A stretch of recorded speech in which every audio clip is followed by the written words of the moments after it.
All right, let's read God's word together then. Matthew chapter 9, beginning at verse 27. As Jesus went on from there, remember where we were last week? Jesus has just raised a dead girl to life. As Jesus went on from there, 2 blind men followed him, calling out, "Have mercy on us, Son of David." When he had gone indoors, the blind men came to him, and he asked them, "Do you believe that I'm able to do this?" "Yes, Lord," they replied. Then he touched their eyes and said, "According to your faith, let it be done to you." And their sight was restored. Jesus warned them sternly, "See that no one knows about this." But they went out and spread the news about him all over that region. While they were going out, a man who was demon-possessed and couldn't talk was brought to Jesus. And when the demon was driven out, the man who had been mute spoke. The crowd was amazed and said, "Nothing like this has ever been seen in Israel." But the Pharisees said, "It is by the prince of demons that he drives out demons." That's where we're finishing our reading.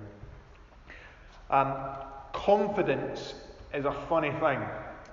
It's one of those things that can be either good or bad. It can be attractive or it can be really ugly. It can be appropriate or it can be misplaced. You boys are smiling about ugly confidence. Does anyone know what the word confidence means? Me and Alan were chatting about this just a couple of weeks ago. I'll not put you on the spot and ask you if you remember. The word confidence comes from Latin, which I don't speak, but Google does, so I could find out. It comes from 2 words, con, meaning with, and fide, meaning faith. So to be confident is to be with faith. Now, the value of our confidence depends entirely on the object of our confidence. Let me try and explain what I mean by that. When you sat down on your chair this morning, you had confidence that it was going to stand up to your weight. And you were proved right by the fact that your chair is still holding you up and you're not sprawled out on the floor looking up at me from down there. I can remember, incidentally, one time at my mum and dad's house when my sister sat down on one of the dining room chairs and it just disintegrated underneath her, much to the amusement of all of her brothers. And she'd kill me if she knew that I was telling you that. But her confidence in that chair that day was proved to be misplaced as it just fell to pieces. If we confide in our friend, if we put our trust in our friend with some sort of deep secret, and then they go blabbing to anyone and everyone all of our secrets, our confidence in them was misplaced. If, on the other hand, they prove themselves to be able to keep our secret for us, our confidence was shown to have worth.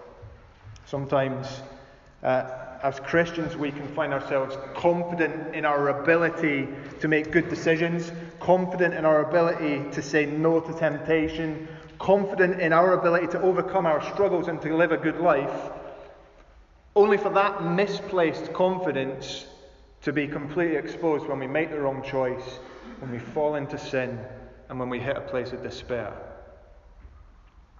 We're all confident in something. And I wonder what it is this morning you're confident in. Have you thought about that? What are you confident in? The last couple of chapters of Matthew's Gospel that we've been in for these last number of months, Matthew's been training us to be confident in Jesus. That's what he's been doing. These miracles that Jesus has been doing are all pointing us in this direction. And here as we come to the end of chapter 9, we get it hammered home to us again. Be confident in Jesus. Have faith in Jesus. What we find in these verses is a bit like a miracle sandwich, if you like, where the miracles are the meat in the sandwich. And on either side, we've got questions about Jesus. So, bottom slice of the bread. Look back in verse 27 of chapter 8. Jesus miraculously calms a storm, and his disciples ask, "What kind of man is this?" Question. Top slice of bread is forward a little bit, chapter 11, in verse 3. Messengers from John the Baptist arrive and they ask this question to Jesus: "Are you the one who is to come, or should we look for another?" So what sort of man is this? Are you the one who is to come? Bunch of miracles in between. Okay? Miracle sandwich. Jesus has demonstrated his power and his authority in these chapters, all the while being questioned and accused. As he's healed people, he's been harassed by people.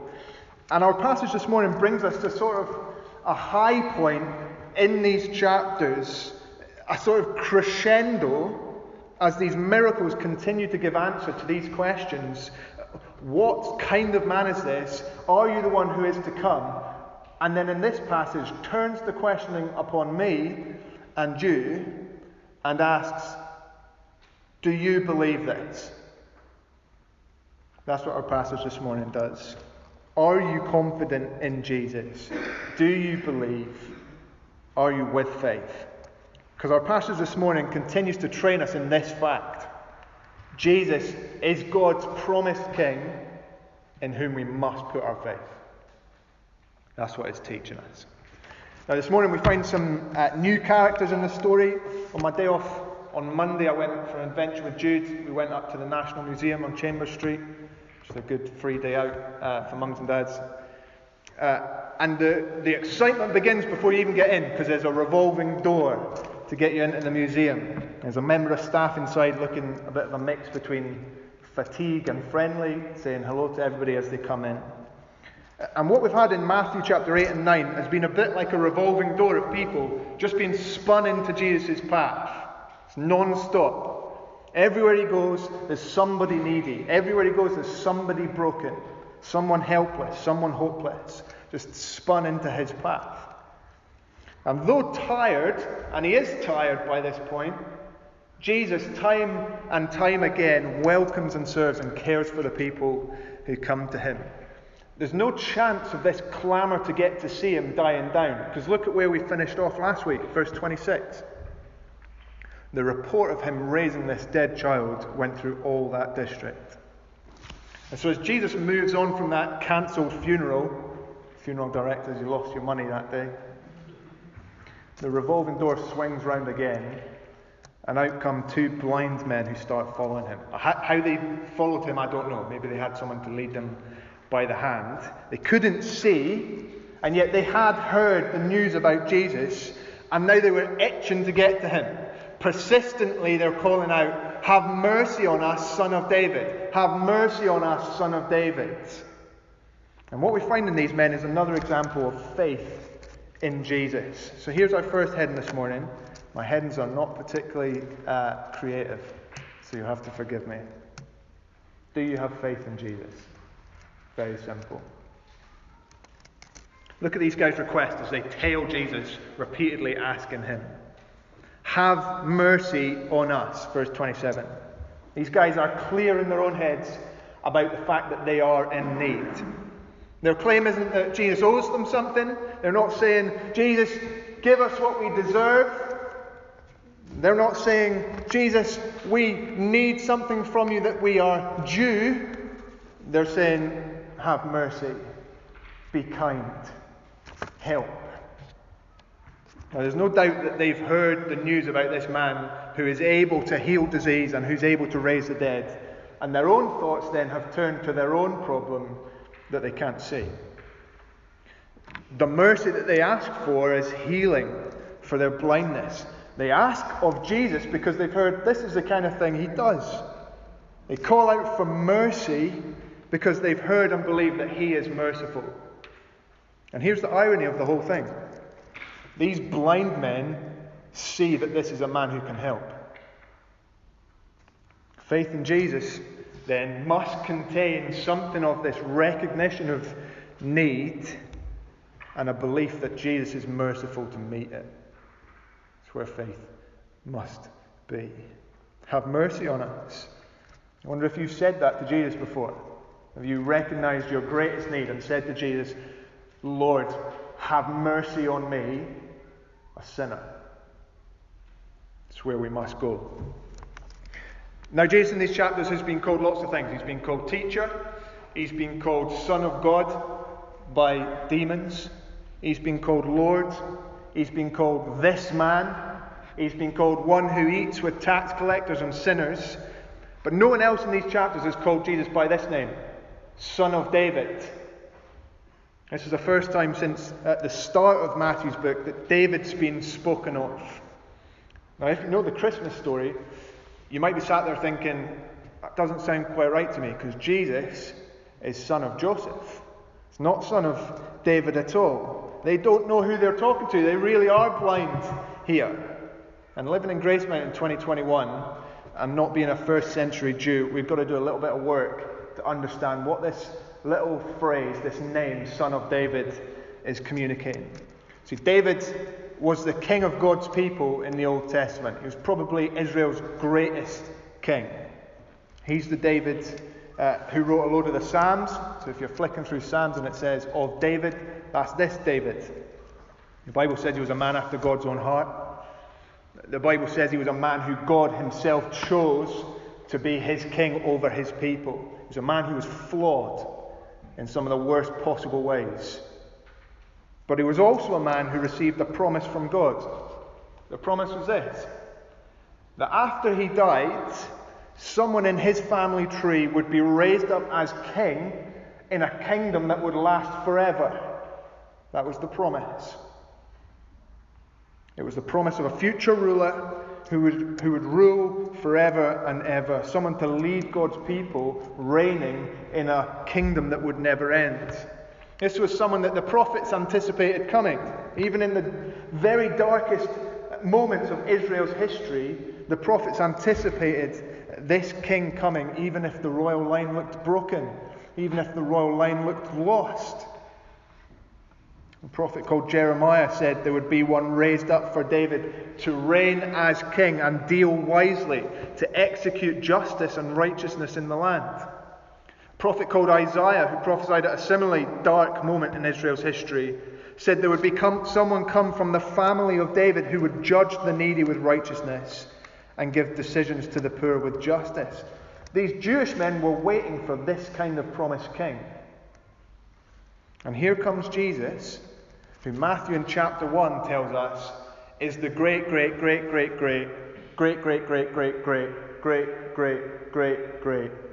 grandson of King David.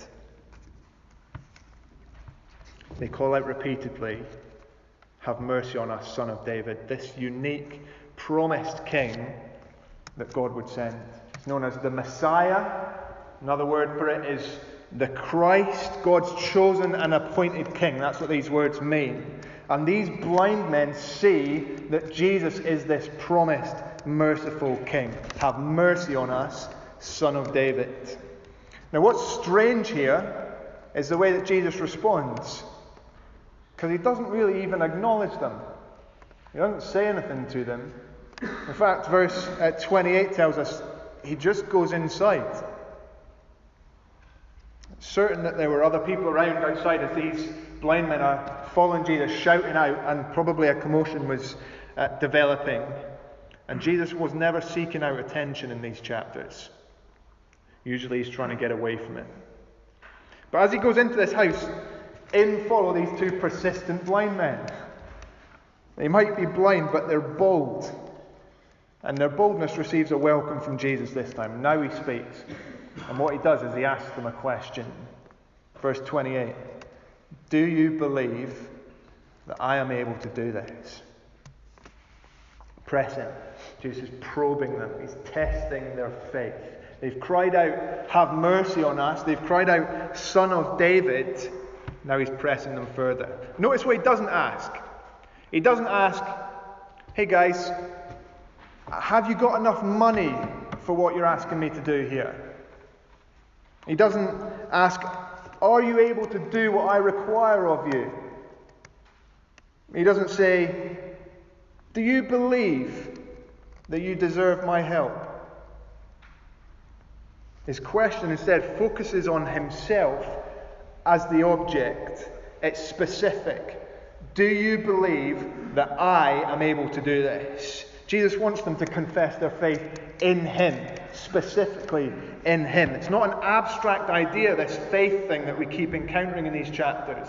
Jesus wants to know, do you believe in me? He wants them to confess their faith. They say he's merciful. They say he's Messiah. He wants to know if they believe he can make them see.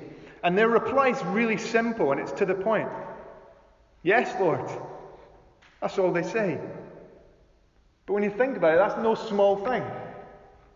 Because they're trusting a man that they can't see, who they've just met, with their eyes. Would you do that? Has anyone had laser eye surgery? Anyone gone for that? I looked it up. They use multiple lasers to slice open the surface of your cornea, and then they use another one to reshape your cornea underneath. I'm really squeamish, so I was like, no way. Who would you trust to do that? You're going to trust Kobe to do that? Would you trust Abby or Chris to do that for you? You might have better luck with David and Irene, but even then, you'd want an expert.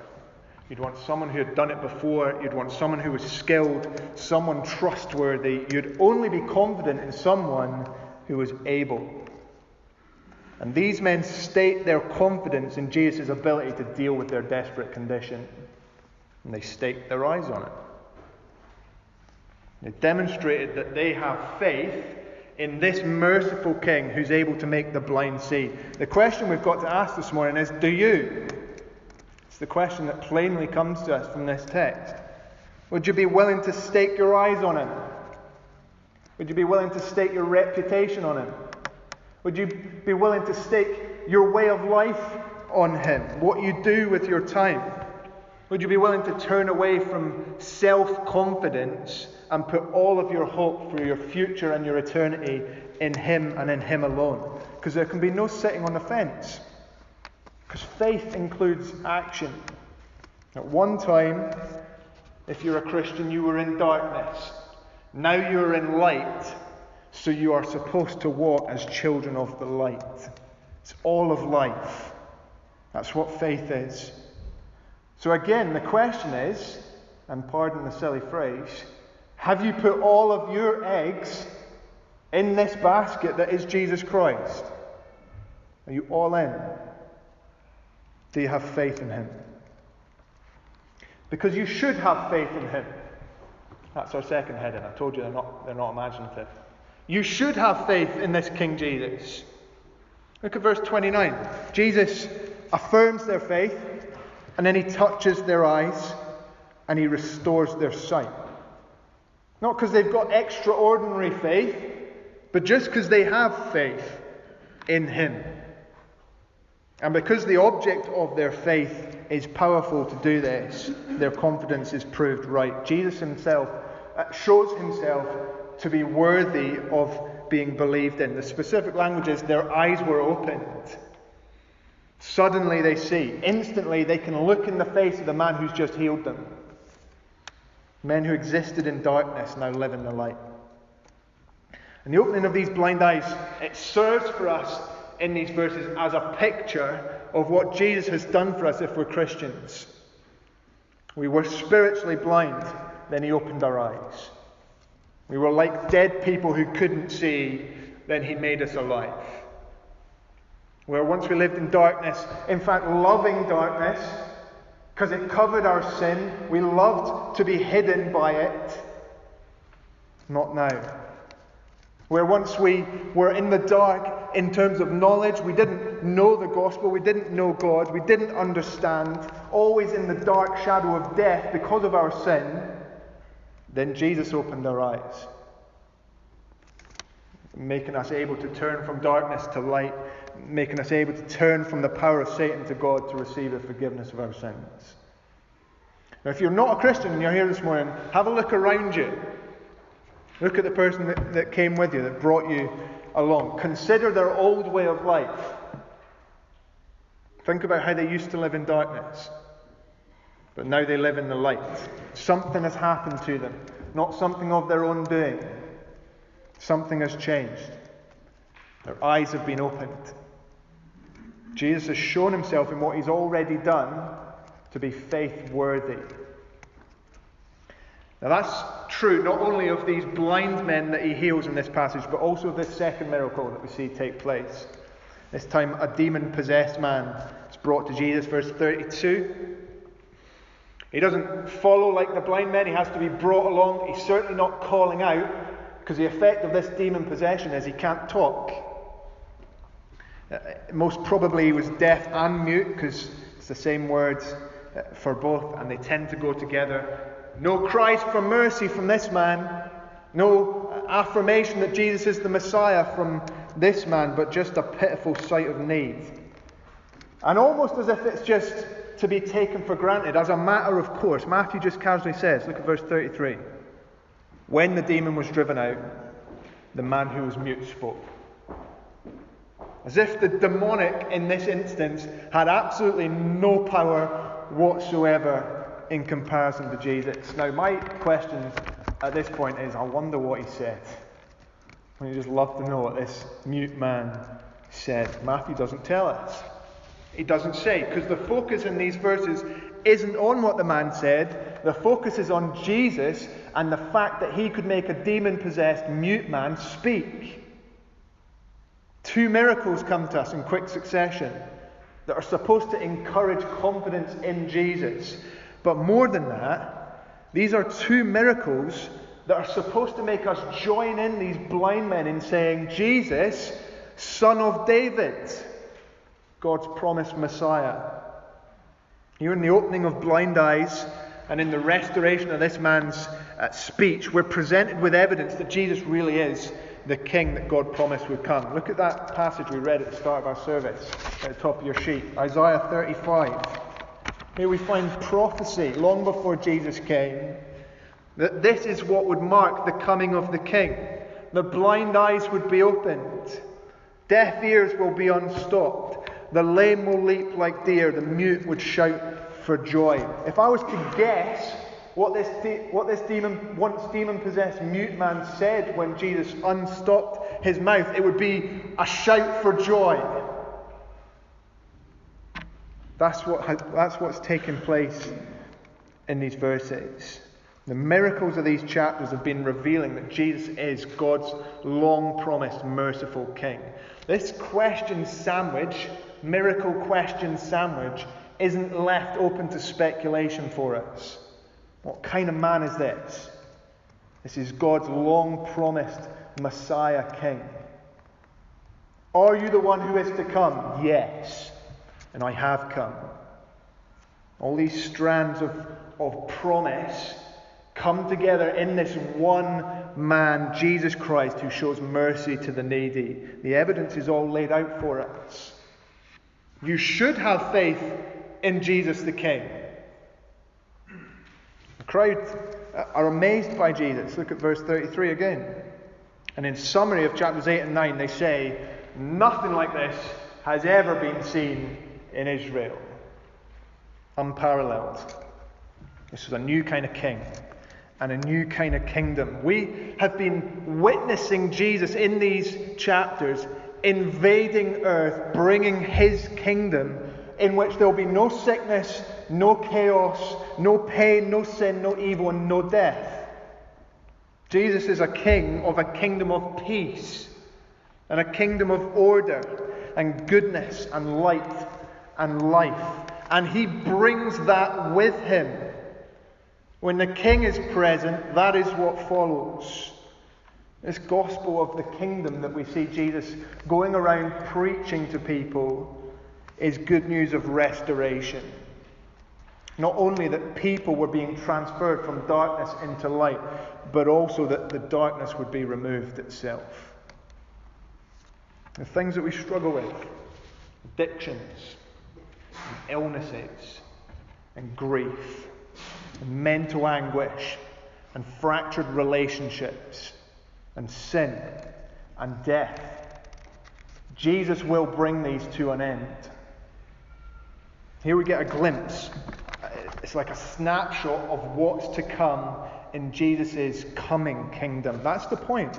Jesus didn't come to establish a new dynasty on earth. He came to make known and secure a kingdom to come where death will be no more, where there will be no more mourning or crying or pain, no more blindness and no more demons.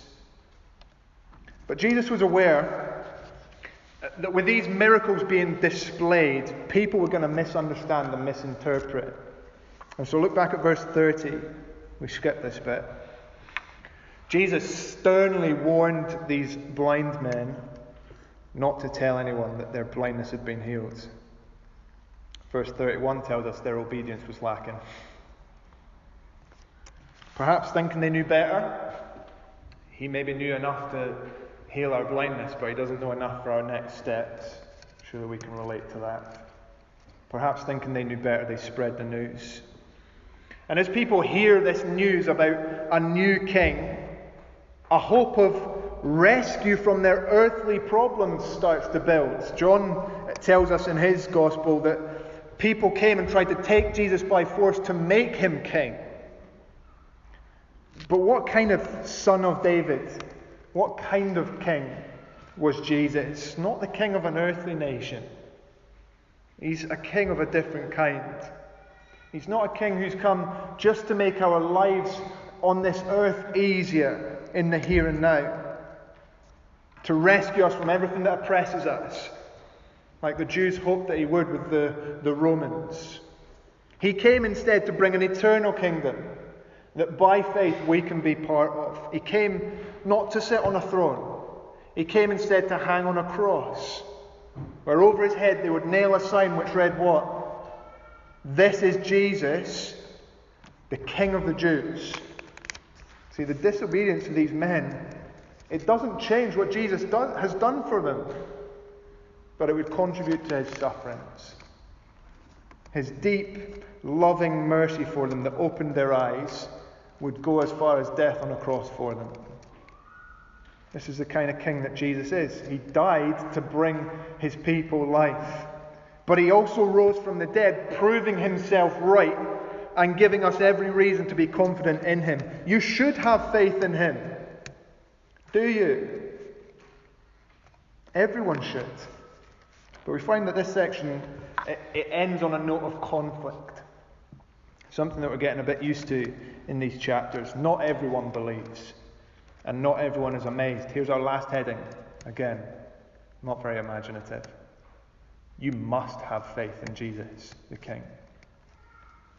We met the Pharisees earlier in chapter 9. They were disapproving of Jesus' choice of company. Here we find them offering another sort of scathing comment. These are the kind of guys that feel they have the gift of discouragement. Verse 34. They said, "It's by the prince of demons that he drives out demons." Now I think this is their response to the amazement of the crowd to what Jesus has just done, who point to the Pharisees basically in what they say as the religious leaders who have never been able to do the things that Jesus is doing. They then try and persuade the crowd not to follow Jesus. In chapter 15 of Matthew, we find that Jesus brands the Pharisees blind guides of the blind, because they fail to see what the blind men saw so clearly. They can't dispute his power. His ability is not the controversial part here. In fact, they reinforce the fact that, yes, he drives out demons. What's controversial is how to interpret what we're seeing Jesus do. They reject his goodness, and they offer a ridiculous claim that he drives out demons by the prince of demons. This is the madness of sin. Maybe you do this. Maybe you make excuses as to why to reject Jesus. Maybe you try and give reasons for it. But it's an unreasonable accusation against an inarguable demonstration that this is God's chosen king. It's a lie. But this moment of opposition is simply part of a bigger conflict. It's a battle that we're told the end of from the beginning. When Satan whispers in the ear of Eve in the garden an untruth about God, God then promises that one will come who will crush the serpent's head, a conflict that's already won. In Matthew chapter 4, Satan tries to tempt Jesus in the wilderness.